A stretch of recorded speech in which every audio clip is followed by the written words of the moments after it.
J'ai jamais réfléchi à un mot ou un adjectif qui me caractériserait. Je sais que je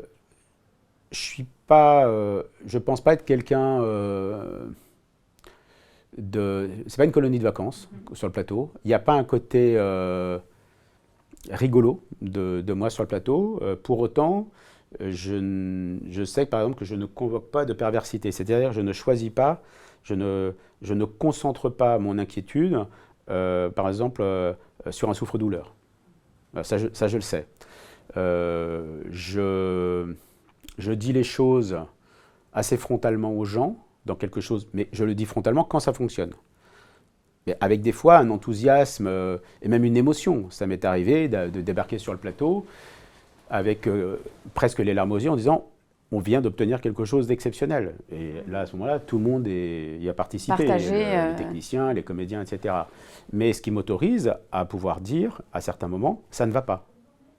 Ça ne va pas. Il y a quelque chose qui ne va pas, ou que ce soit en termes de, je sais pas, une dispersion de l'énergie, ou vous n'êtes pas attentifs les uns aux autres. J'essaye d'être dans cette honnêteté-là, de pouvoir dire les choses frontalement, mais pour pouvoir m'autoriser à dire les choses qui dysfonctionnent, il faut que je dise les choses qui fonctionnent. C'est très important. Voilà.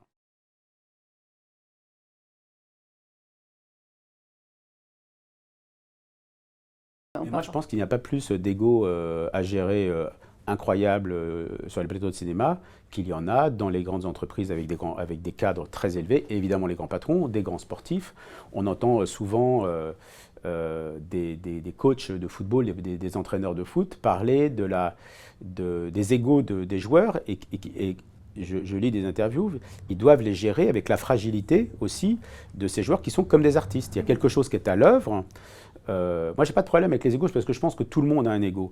La grande force des artistes et des acteurs, c'est d'assumer qu'ils ont de l'ego.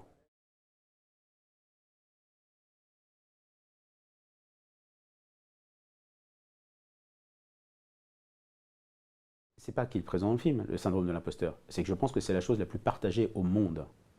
C'est la chose la plus partagée au monde.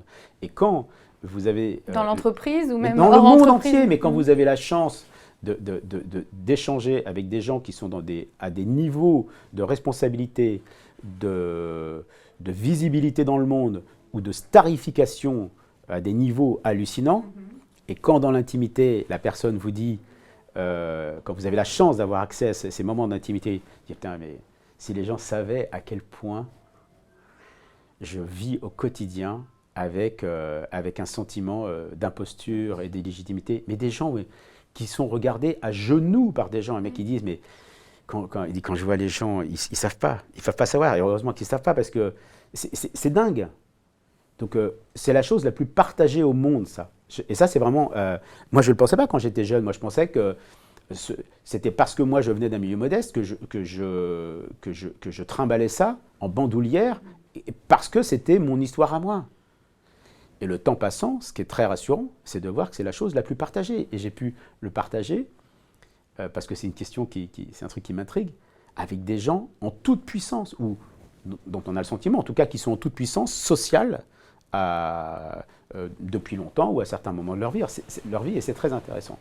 Donc, je suis cet homme qui ramène ses doutes à la maison et qui envahit son espace personnel par son espace professionnel, parce que les problématiques se déroulent sur des années et des années et des années. Je ne suis pas moins, pas plus que ce gars-là. Je me retrouve complètement dans ces problématiques, mais que homme et femme, c'est-à-dire que je peux me projeter complètement dans une problématique d'une femme, parce qu'on partage finalement les mêmes, on vit dans le même monde, quoi.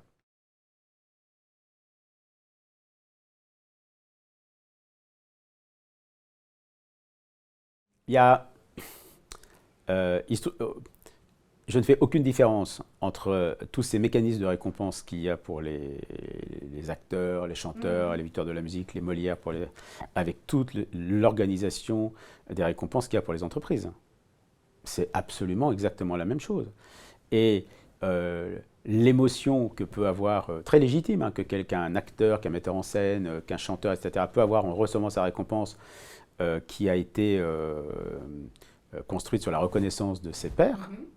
Mais je ne trouve pas ça du tout plus ou moins grotesque quand un DRH a été élu DRH de l'année ou un chef d'entreprise parce qu'il y met, lui, exactement les mêmes choses, le même désir, je me mets tout ça exactement sur la même ligne, avec ce que ça a de touchant, avec ce que ça a de grotesque, donc avec ce que ça a d'humain.